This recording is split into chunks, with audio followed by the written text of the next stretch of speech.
Please welcome to the stage Michelle Louise Downer.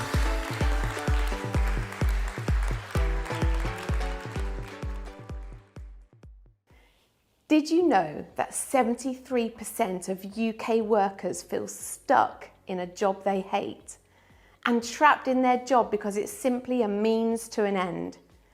3 million Brits hate their job because of boredom. They see no way out, and those who, are inside are more likely to be unhappier. 1 in 10 actively employed people are stuck in a job they hate, blaming boredom, relationships, and lack of praise. More than half surveyed felt they're stuck in their role and they see no way out, regardless of how unhappy they are. Raise your hand if you or somebody you know has ever been bored or stuck in a job they hate. And for the women in the room, 3/4 of mothers are in work, according to official figures, and that's a record high. Stress levels are higher at home than work for those balancing career and family. However, both when men and women are both at home and not at work and are less stressed at the weekend, what does this tell you? It tells you that people are not more happier at work than home. It tells you that they're trying to do both in the same day, and that's what's stressful. It's the act of juggling that's killing us. As a mother of a 4-year-old, would you agree with me that going to work sometimes could be a rest? Have you ever felt trapped in a job or felt just stuck and don't know how to get out or how to even find your way out? Feel like you're juggling everything and dropping all the balls around you?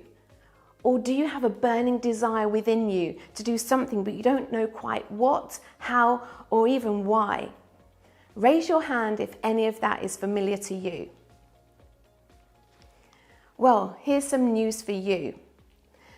Those that are stressed or unhappy at work, or life in general, are more likely to suffer ill health, both physical and mental. I know this may seem heavy, but science tells us this: there is a direct link between thought and physiology. Your thoughts can make you sick. In fact, on the flip side, your thoughts can make you better. Raise your hands if you've ever pulled a sickie at work. Pretended you're ill, and then you have to go along with it, agree with it, and tell your friends you're ill. Is it any wonder that at the end of the day, you actually do start to feel sick? Your outer world is a direct reflection of your inner world. What I mean by your inner world is the quality of your thoughts. It doesn't matter what's going on around you. What matters is what's going on inside of you. So what do I mean by that? What I mean by is people typically look for the external things to bring them happiness. If only they had more time, more money, if only they had a better job, and they think that's going to make them happy. Well, I'm here to say that happiness is an inside job, and it does not matter how much time you give them. If you give them more money, it's only going to make them happy just for a temporary period of time, momentarily, before they return back to their original state of mind. And what I mean by original state is a person's general mental well-being and mood. And I am here to help you achieve a life of purpose and to achieve happiness from the inside out, and I can show you how. Because in 2011, I was working as an assistant head in a secondary school and had been at this particular school for a good 13 years. And to be quite frank, I was becoming bored of my job. The thought of another academic year bored me to tears. It didn't excite me in the way it used to. I was at my desk from 8 in the morning until 8 o'clock at night. I had no work-life balance. And the school holidays, they were just more working days to prepare for the next term ahead. Don't get me wrong, I loved being a teacher. I loved helping people. And you don't get into teaching for the money, believe me. But I had a desire deep within me to do something more. I knew I had more to offer. And I was always trying out different kinds of businesses. That more often than more often than not, my mum would turn around and say, "Here we go again, Michelle." Have you ever felt like you were looking for a solution? I want to take you back to the summer of 2011. I'm with my mum, sat in the garden, we're sitting on the swing chair, my dad's pottering around in the garden, and me and my mum are having a bit of quality time. Now my mum, she's a small lady, 4'11" and a half. Don't forget the half, she says. That's important to her. For a small lady, she is strong mentally and physically, and she's my inspiration and role model. Anyway, we have a general chit chat, and then I start to tell her about my amazing idea. "Mum, I've got a business idea. I want to share it with you." "Oh no, Michelle, here we go again." Now, don't get me wrong, my mum always supports me with all that I want to do, but she always feels and always said to me that I'm searching with a capital S, like I'm quite not fulfilled and always searching for the next thing. Can you remember a time when you felt unfulfilled or like you were searching for something but didn't know what? So I began to tell her about Reactiv8. "Mum, I want to help those people where school's not the right place for them. I know I get fed up of seeing kids excluded from school and I know I can help them. I want to set up as an alternative education provision for these kids where school's not right for them." "Wow, Michelle, what a great idea. I think it's going to be great." I actually couldn't believe my ears. Did I just hear right? My mum agreeing to one of my many business ideas. Guess what, Mum? I've decided to go part-time. I've asked the head and he's fully supportive of this, much to his disappointment that he's losing me a few days of the week, but he's agreeing to my idea. And I'm so grateful that he's given me this option. So from the September 2011, I reduced my school working days to 3 days a week. I didn't have an office. My flat was too small. So guess what I did? I based myself in a pub in Bedford, a lovely pub down the embankment. And apart from drinking lots of coffee, going to networking events and business networking events and meeting lots of lovely people, I helped the odd kid in the borough and pretended I had a business. To be honest, I actually enjoyed working 3 days a week and I started to get my life back. Have you ever had a time when a plan didn't actually quite go to plan? Well, from a networking event I attended, I met a company that wanted to do a partnership with me and one other company. And after several meetings and brainstorming, I decided to give it a chance. What did I have to lose? I met 2 companies who had a similar vision to mine, who could drive the business to another level. All my prayers were answered. I was asked to invest £20,000 into the partnership, and it was cash I didn't have, so I decided to remortgage my flat to get the money. My last paycheck was August 2013, and I remember being excited at the thought of getting a new office up and running in a location that my partner had bought. Have you ever had a time when things were going so well that you almost think it's too good to be true? Well, it was. It's September 2013, and I've just found out that the man I thought was my business partner was a con man. I lost everything. I felt my whole world had just fallen around my feet. I felt I lost my investment. I now lost the partnership I thought I was starting. Have you ever been in a situation where you had a dilemma and a decision to make? Well, that's exactly how I felt. I had a decision. Do I go back to teaching, which was comfortable for me, to what I know? Or do I take the leap of faith and make Reactiv8 a business that it hadn't been for the past 2 years because I just pretended I had a business? Going back to teaching was a backward step in my head. I knew deep inside of me I had something more to offer. I knew I could get through this. Perhaps this was the push I needed. Perhaps I needed to get uncomfortable or comfortable being uncomfortable. So I went with the second option. I made a decision to start climbing that mountain and launch Reactiv8 as a business. I started writing bids left, right and centre, trying any way to get funding in the business, anything to get the business off the ground. Have you ever heard of the saying, it never rains, it pours? Fast forward 6 weeks or so. It was Saturday, the 19th of October, 2013. It was so early in the morning. I remember I just got back from Dubai. I was emptying my suitcase and my phone rang really early in the morning. I just missed the call. I didn't get to it in time, but saw the missed call was from my mum. It was 7 o'clock in the morning. What on earth was my mum doing up at this hour? She was never an early bird. So I rang her straight back. Hi mum.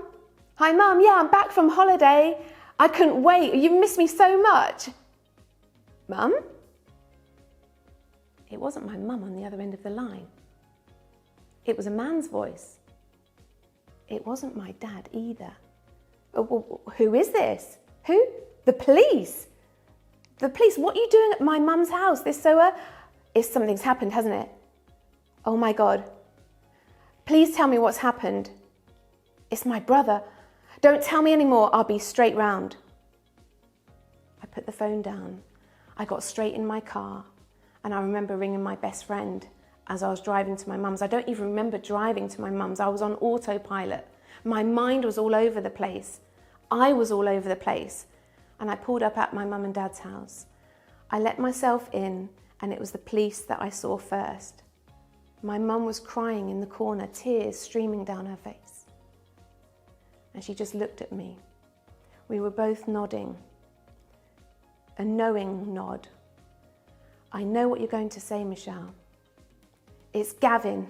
What's happened? What's happened to him? Tell me he's alive. It was then that the policeman told me exactly what happened on that previous night. Gavin and his friend were walking late home. They'd been drinking all day, probably, knowing Gavin. He liked to drink. And he was walking past a building site. Sadly, they bumped into the hoardings that protect the building site and they gave way like paper. And behind the hoardings was a 20-foot hole. And they both fell head first and both died instantly. I didn't know what to do. My mum and I just gazed at each other and then I held her tightly. She couldn't believe he was gone. I couldn't believe he was gone. I'm never going to see him again. I'd never get a chance to hear his voice. Have you ever had a time when you've lost someone or felt like your world has just come crashing down under you and the carpet's been pulled from under your feet? After losing the partnership that I thought I had, and losing my investment, I now had lost my brother.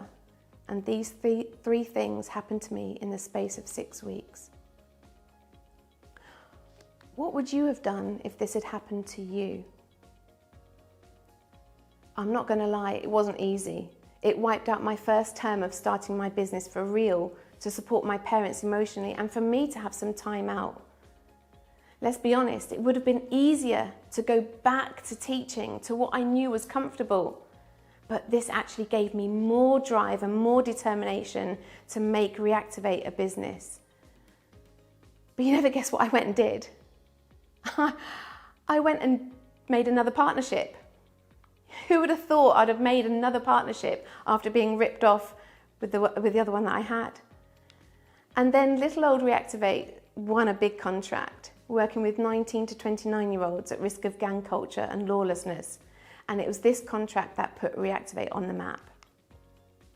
Little old Reactiv8 started to grow. We started to win more contracts with the Department for Work and Pensions, the Education Skills Funding Agency, with schools, with prisons. We were helping everybody. We were changing lives. Reactiv8 was becoming a brand name. We were recognised for what we did. Reactiv8 helped change lives. And then we started winning awards. We were winning Tutor of the Year award, finalist at Bedfordshire Business Women's Award, finalist at supporting ex-offenders for the Police Crime Commissioner, and many more. I do what I do because I have a passion for helping people. But the sad thing was, I wasn't able to help my brother. I've always wanted to help people, especially those vulnerable. But like I said, I was unable to help him. And me and my mum, we always were worried about my brother. He was vulnerable in a funny kind of way, but we couldn't put our finger on it. And there's something I didn't tell you. My brother was a policeman, and it was the best thing that could have happened to him. It made him happy. He loved his job, and he was great at dealing with people. He would listen and take the time, and he was a good copper. And he actually worked for the British Transport Police. And the policeman who came over to the house that day was not just any old policeman, but he was a policeman who worked with my brother and who was a colleague and a close friend of his.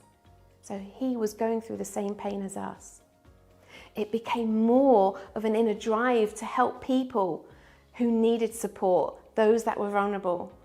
And people started to be referred to Reactiv8, people who were overworked and had no time for their children, who were trying to provide a roof and food and a roof over their heads and having no other time and missing out on opportunity, missing out on life. As a working mum myself, I have a 4-year-old and I know what it's like to juggle home, work and life. And he's very demanding of my time.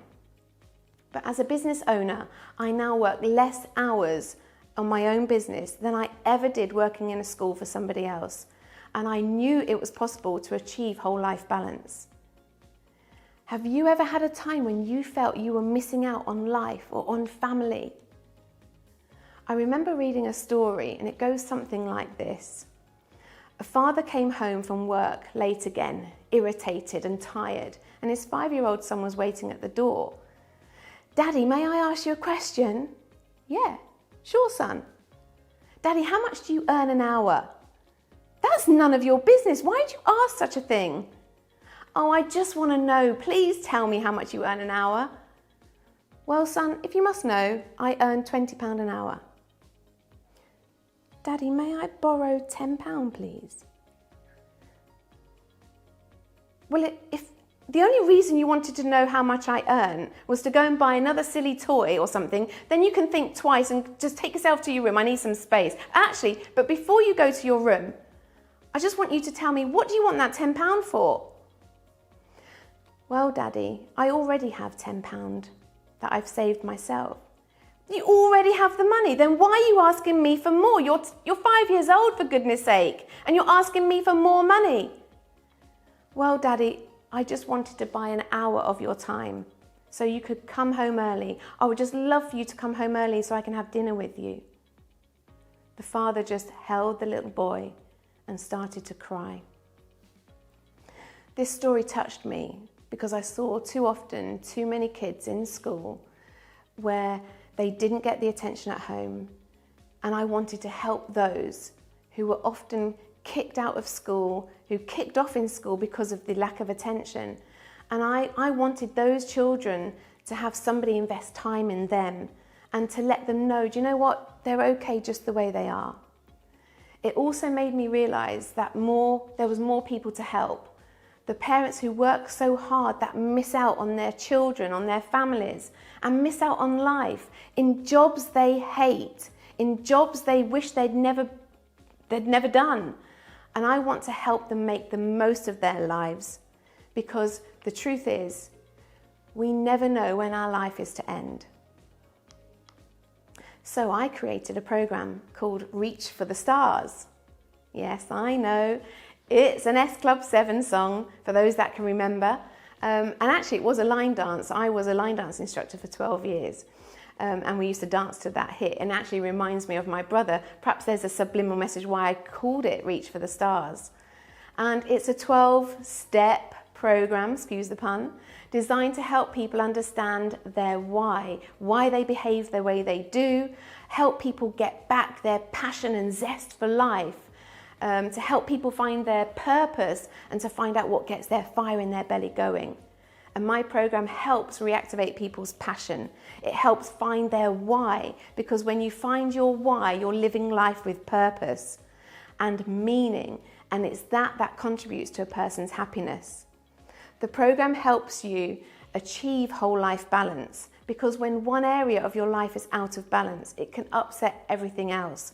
Would you agree with me that if you're struggling financially, it can affect your physical, mental health, and even your relationships with others? Raise your hands if that makes sense to you. So I have an activity for you. I want to give you a snippet of the program which focuses on helping you achieve whole life balance. I want you to take a piece of paper, a bit like the one I've done here, and I want you to draw a wheel and divide it into 6 equal parts. So it looks a bit like a Trivial Pursuit piece of cheese. And I want you to label those spokes with a P for physical, emotional, financial, mental, social, and spiritual. And then along each line, divide it into 10 equal parts and label it 1 all the way through to 10, 1 on the inside and 10 on the outer side of the wheel. And then what I want you to do, I want you to be completely honest with yourself when you do this exercise, and I want you to rate yourself on the scale for each of these areas of your life. I want you to rate your physical health and appearance. How happy are you with your physical appearance? How happy are you with your physical health? And I want you to rate on 1 to 10 where you feel you are generally most days. And then do the same for emotions. Are you up and down, erratic, or are you pretty consistent with your emotions? The same for finances. Rate how well do finances come as a struggle to you. Rate your finances. The same mental health, your mental health and well-being. Social is what you do in your spare time and the people you're hanging around with. That's key. Because if you're hanging around with people who are telling you you're no good, that may have an impact on you. It will have an impact. And then finally, the final S is spiritual, how at peace you are on a day-to-day basis.